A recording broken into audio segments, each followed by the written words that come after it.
There have been tens upon thousands of Optimus Prime figures released within the last 4 decades, and I can happily say that I invest in such products because I'm absolutely a well-managed individual who knows how to handle his money. Don't worry, Mom, I'm not addicted. I can stop anytime I want to.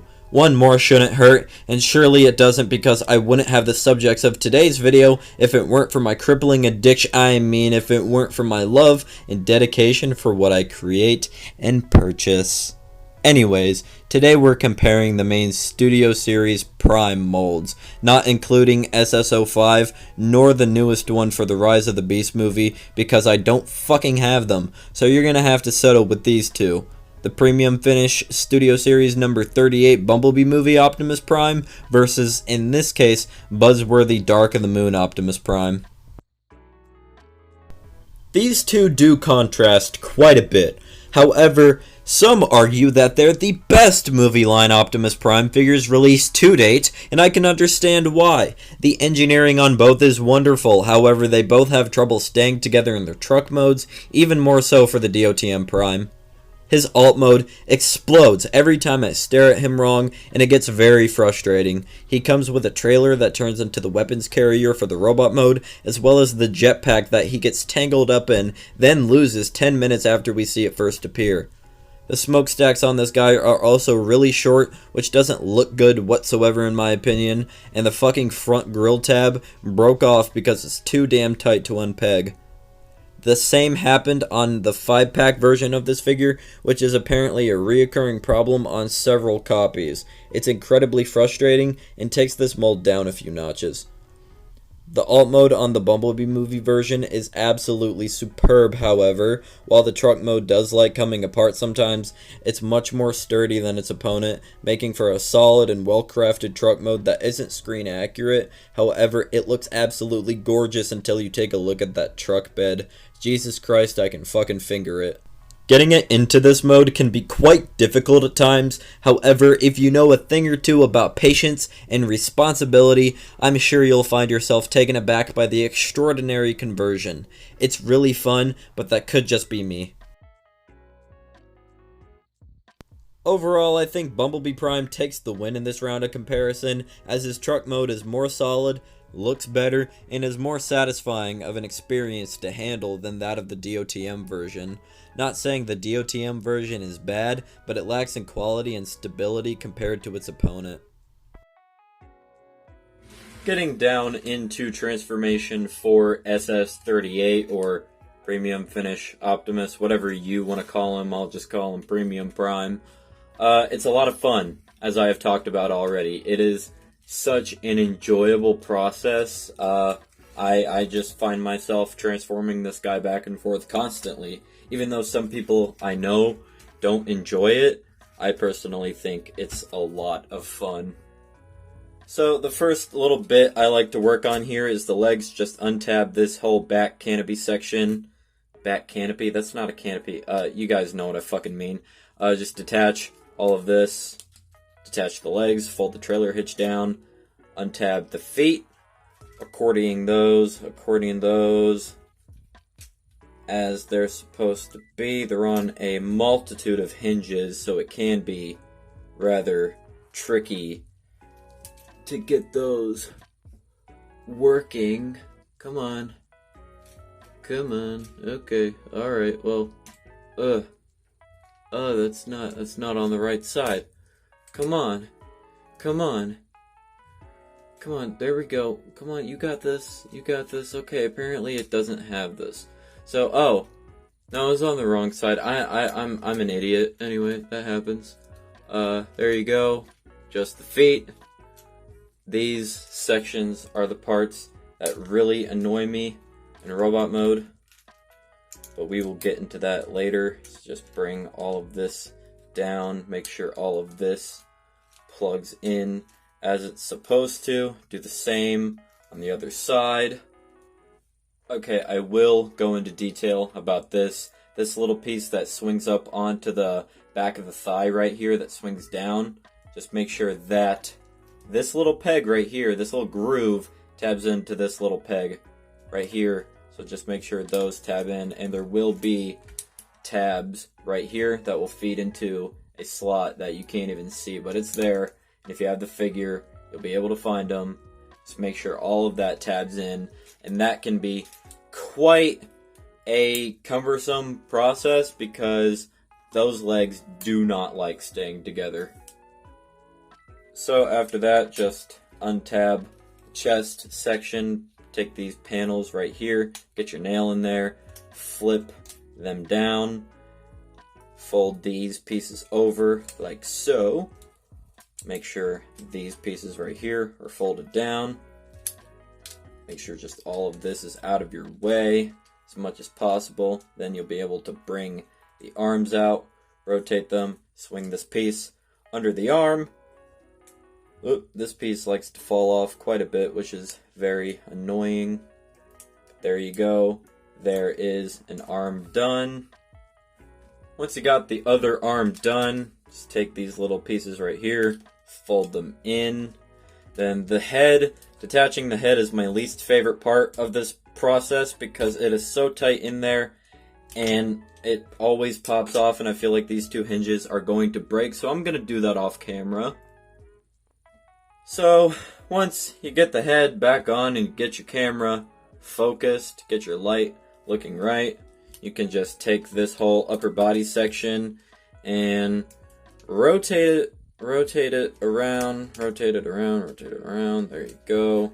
Okay, this chest is very difficult, but you want to take these truck tip pieces, swing them out to the sides, fold the head up. Actually, before you do that, take this piece, fold it back, then you're gonna swing the head back, make sure the chest is the way it's supposed to be. Okay, swing the tires back. These two slots right here will just tab in right here. And boom, there you go. There is the robot mode all said and done for Bumblebee Optimus. And I do think that transformation is quite a bit of fun when I'm not doing it on camera. You guys know everything is harder to do on camera. Now for this big behemoth of a thing right here. Untab the trailer. We will work on that in a minute. So for transformation on BIGGEST Prime over here, first thing I like to do is get the easy stuff out of the way. Swing the legs, swing the feet forward like that. Untab the legs. Just untab all of this stuff up here. This will all swing and do a whole bunch of stuff. Fold these down, fold them to the side. There we go. They're on a bunch of hinges right there, and that will just tab into the top. Then come to the front grill right here, open it up, untab the arms, dislodge those, make sure all of that is doing what you want it to do. Untab these pieces. This guy has a lot of very tiny moving parts, and he can be quite fiddly to handle. So take the tires right here, untab them, swing them around on these hinges, and collapse them like so. Do the same thing on the other side. Here you go. You can pretty much get his legs adjusted like that. Bring up your camera, swing the arms forward, rotate the shoulder pads up, take the entire chest, and just snap it down like so, rotate the waist. Okay, we're making progress, Take this whole back piece, it's on another double hinge right here, and you can also take the faux chest, or the real chest, but they're faux parts. You can take those and just swing them out. And this part is pretty tricky, getting the head out. Just make sure that it is untabbed like that, and you fold it until you hear a couple of clicks, and it will click in place pretty satisfyingly. And this is why order of operations is very important.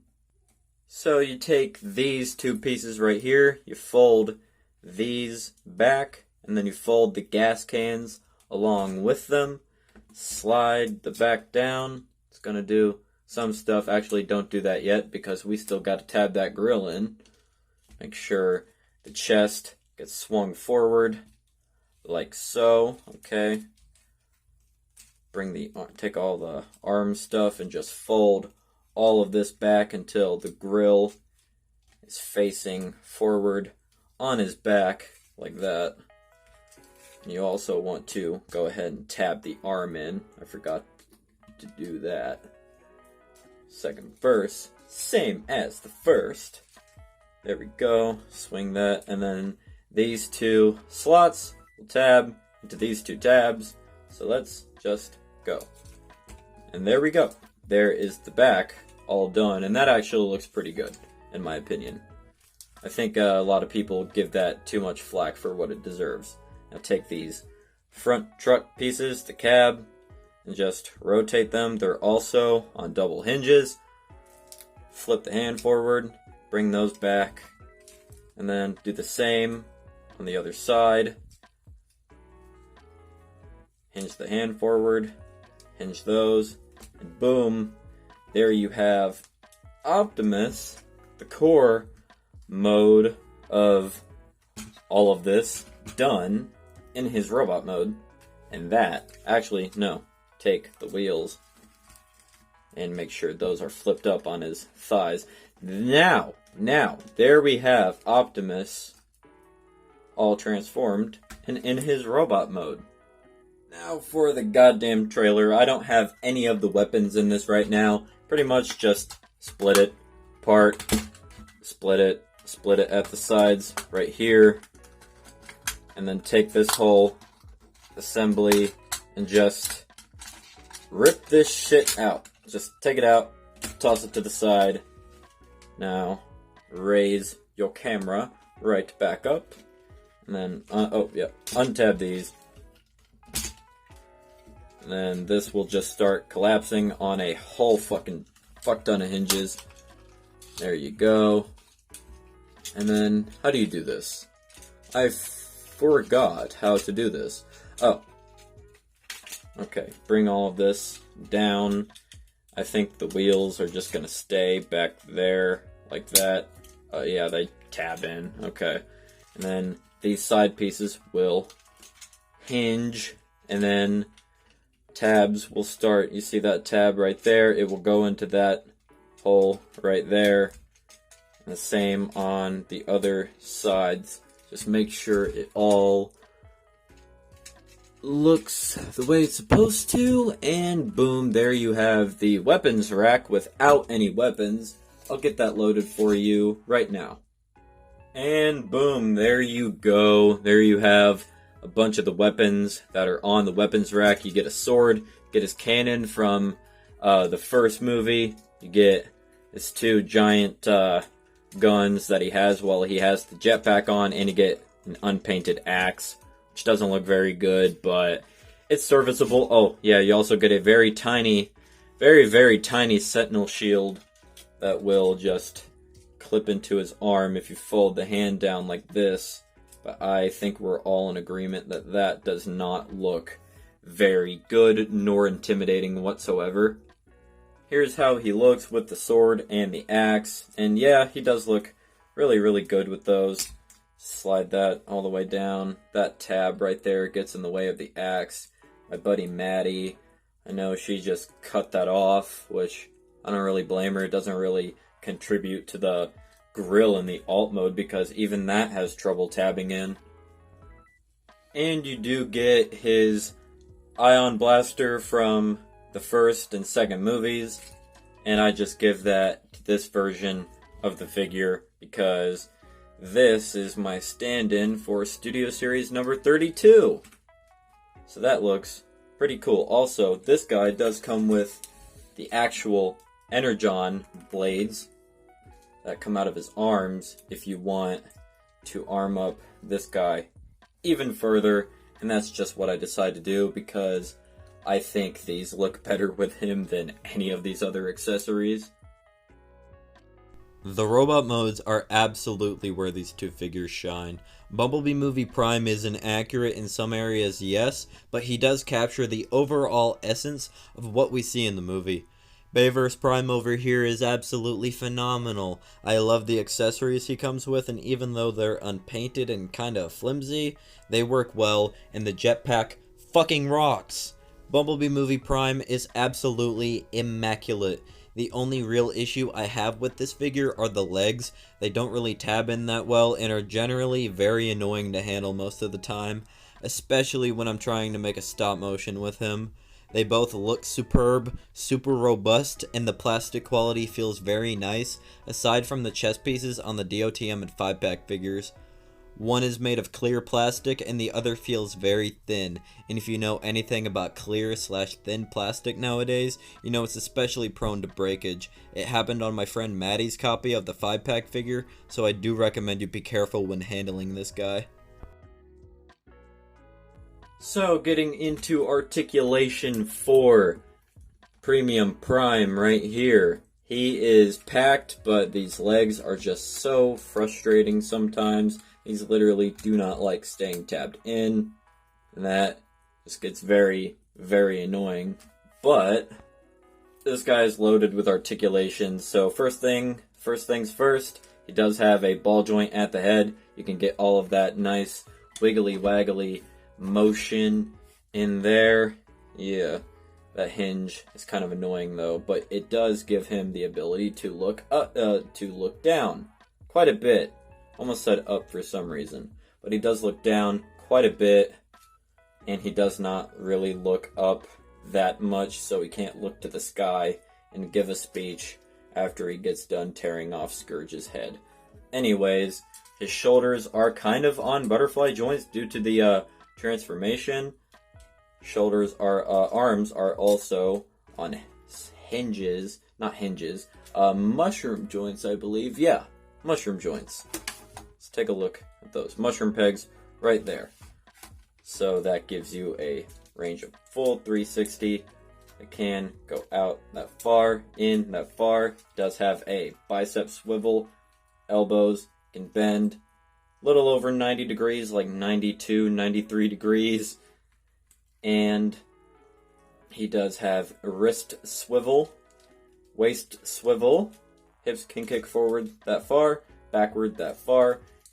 Skirt pieces move out, so you can get him to do kind of the splits, kind of, eh. He does have a thigh swivel, knees can bend way past 90, which is very nice, and his ankles are on a multitude of hinges, so they can tilt, and they can move forward and back, and also unpeg the legs that you've spent the entire video getting very frustrated with. So overall, yeah, this guy is very, very poseable, and I do really, really like all of the articulation that they engineered this guy with. Now, getting into articulation for this guy, he does have quite a bit of posability, probably more so than this Optimus right here, but it's kind of scary to handle just due to some things that I will get into here in a bit. But for starters, he can look all the way up, which is a very big contrast to this guy, and he can not really look down that far, which is also another big contrast to this guy. He can look into his own body, I swear to God. Shoulders can do a full 360 also, so can the head. It's kind of scary to do, but yes, the head can do a full 360 as well, which is very nice. You can't get all of that nice wiggly waggly motion. Shoulders can move out that far, in that far, bicep swivel, over 90 at the elbow, wrist swivel, waist swivel, which is pretty limited by all the shit that he's got on his thighs, but if you move all that stuff down, you can get a very nice range of motion there. Hips can kick forward that far, back that far. He can also do the splits even better than Bumblebee Prime. He does have a thigh swivel right there, and if you move all of this stuff, you can get an even better range out of that. Knees can bend over 90, and this likes popping off quite a bit, which is very annoying. And these shin sections also like folding in quite a bit, like the Age of Extinction Evasion Mode Prime, which is also very annoying. And the angles are on a whole bunch of hinges, so they can hinge forwards, backwards, all the way, and rock side to side. So overall, this Optimus is very, very poseable as well, but he's just kind of tricky in some areas. He's kind of awkward, and we will probably get into that here in just a few. He's pretty scary to handle, honestly. And screw it, let's show this off because I want to get the trailer stuff out of the way. Let's tab these big old guns into his hands right there, and to get his back transformed the way you need it to, just hinge these out. Take this whole assembly, fold this down, it will untab. Take these, spin them around, fold them around, do all that. Then make sure that just rests right there. And then we will take the jetpack piece itself, untab all of this, so those are tabbed in. There we go. Fold this down, fold this up, bring that piece up, and then take these, then just swing those upward like so, and then boom, there you have the jetpack. And this will just slide on via these two posts right here and these two tabs right there, so that will actually, this will also just slide on right onto this little bit of the backpack. So let's make an attempt to do that, because this can get kind of tricky and kind of awkward. Just take that, tab it in, okay, that was actually pretty easy, and boom, there you go. There you have Optimus with the wing pack, jetpack thing that he had in the final battle of Dark of the Moon. And that just looks really badass in my opinion. It's kind of flimsy. It's I've said it before, but it is kind of flimsy. Actually, yeah, that's just it's kind of eh. It's kind of eh, but I like it. I think it looks pretty cool, and I think it does the job that it needs to do. So, which one is the better figure? Well, that's hard to say, especially considering that I like them both so much. But when it comes down to overall quality in both modes, I do think I have to give this round to Bumblebee Movie Optimus Prime as well. Other than the issues with the legs, this figure is absolutely solid. The playability is insane, there isn't any clear plastic to worry about, the transformation is so good in my personal opinion, and I've just messed with him more than the Dark of the Moon figure. The DOTM version is wonderful, don't get me wrong, and I appreciate it even more because it was a gift. But speaking objectively, he has too many issues to be ranked higher than the Bumblebee movie version. Well, anyways, my friends, that was the battle of the Studio Series Optimus Primes. If you enjoyed today's video and would like to see more, please be sure to obliterate that subscribe button. And with all of that being said, guys, this has been That Nerd Isaac 2006, and I'm rolling out. Peace.